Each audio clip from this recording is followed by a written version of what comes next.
बिस्मिल्लाहिर्रहमानिर्रहीम। अस्सलाम वालेकुम व्यूअर्स।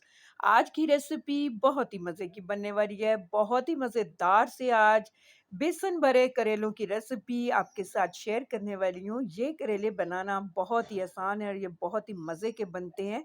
जो लोग कहते हैं कि हम करेले नहीं खाते, करेले कड़वे बनते हैं, तो इस रेसिपी को ट्राई करके आप करेले की सब्ज़ी को एन्जॉय कर सकते हैं। ये कड़वे भी नहीं होंगे और बहुत ही मज़े के भी बनेंगे। तो चलिए टाइम ज़ाया किए बिना रेसिपी को स्टार्ट करते हैं। तो यहाँ देखिए व्यूअर्स, मेरे पास हाफ़ केजी करेले हैं। तो यहाँ पे करेलों को सबसे पहले हम छील लेंगे। इसके बाद यहाँ पे सेंटर में इसके इस तरह से कट लगाएँगे और इसके अंदर से हम बीज निकाल लेंगे। देखिए करेले सारे मैंने अच्छे से साफ करके यहाँ पे रख लिए हैं।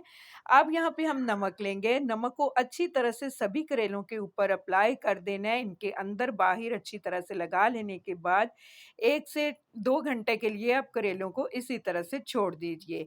इसके बाद यहाँ देखिए करेलों ने काफ़ी पानी छोड़ दिया है। अब हम इन्हें अच्छी तरह से 2 से 3 दफ़ा पानी से धो लेंगे। इनके इसके बाद इनका पानी हमें अच्छी तरह से खुश्क कर लेना है। आप चाहें तो इन्हें धूप में रख के खुश्क कर सकते हैं या फिर पंखे की हवा पे भी इन्हें खुश्क किया जा सकता है। तो इन्हें मैं साइड पे रखती हूँ खुश्क होने के लिए। तो चलिए अब हम करेलों की स्टफिंग को रेडी कर लेते हैं। तो यहाँ पे देखिए हम स्टफिंग के लिए जो चीज़ें यूज़ करने वाले हैं, तो इसमें सबसे पहले ये बेसन है मेरे पास।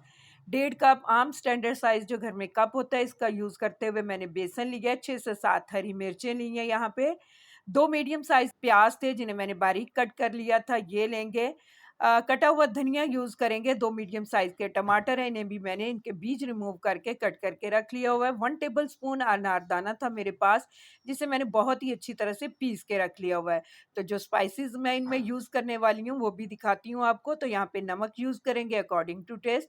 पिसा हुआ धनिया है मेरे पास यहाँ पे 1 टीस्पून मैंने ये लिया है। हाफ टी स्पून यहाँ पे साबुत धनिया भी यूज़ करेंगे। 1 टीस्पून यहाँ पे मैंने साबुत ज़ीरा लिया है और यहाँ पे हाफ टी स्पून मैं ज़ीरा पाउडर यूज़ करूँगी। 1 टीस्पून लाल मिर्च का पाउडर डालेंगे, थोड़ी-सी अजवाइन इसमें डालेंगे।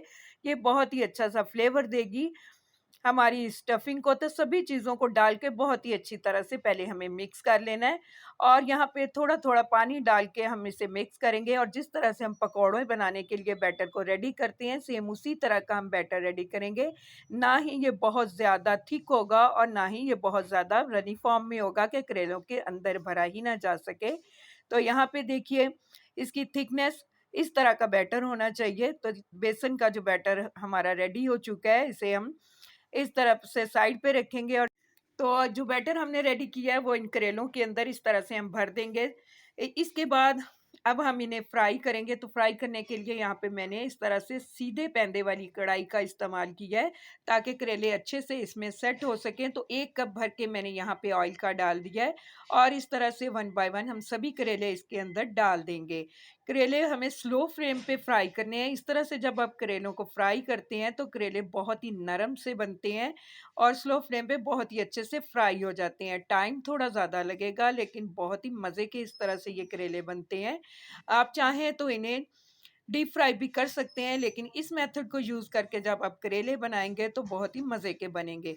तो यहाँ पे हमारे करेले फ्राई हो रहे हैं, तो दूसरी साइड पे हम जो बेसन हमारा बच गया था, इस तरह से हम उसके पकौड़े रेडी कर लेंगे। तो यहाँ पे मैंने दूसरी कढ़ाई ली है, इसमें थोड़ा-सा ऑयल डाल दिया है और यहाँ पे बचे हुए बैटर के हम पकौड़े बना लेंगे। तो यहाँ देखिए व्यूअर्स, इस तरह से पकौड़े भी हमारे रेडी हो चुके हैं और जो करेले थे, वो भी उल्टे-पलटे हुए हमने इन्हें बहुत ही अच्छे से फ्राई कर लिया है। ये भी फ्राई हो चुके हैं, बहुत ज़्यादा डार्क कलर नहीं किया, बस हल्का-सा इसके ऊपर कलर आया, लेकिन ये बहुत ही अच्छे से फ्राई हुए हुए हैं।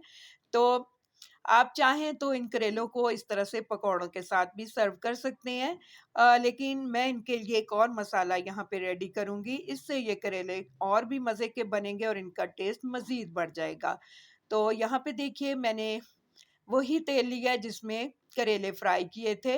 इसी के अंदर मैंने एक बड़े साइज़ की प्याज़ थी जिसे मैंने बहुत ही अच्छे से बारीक स्लाइसेस में कट किया हुआ था, ये डाल देंगे। इसके बाद यहाँ पे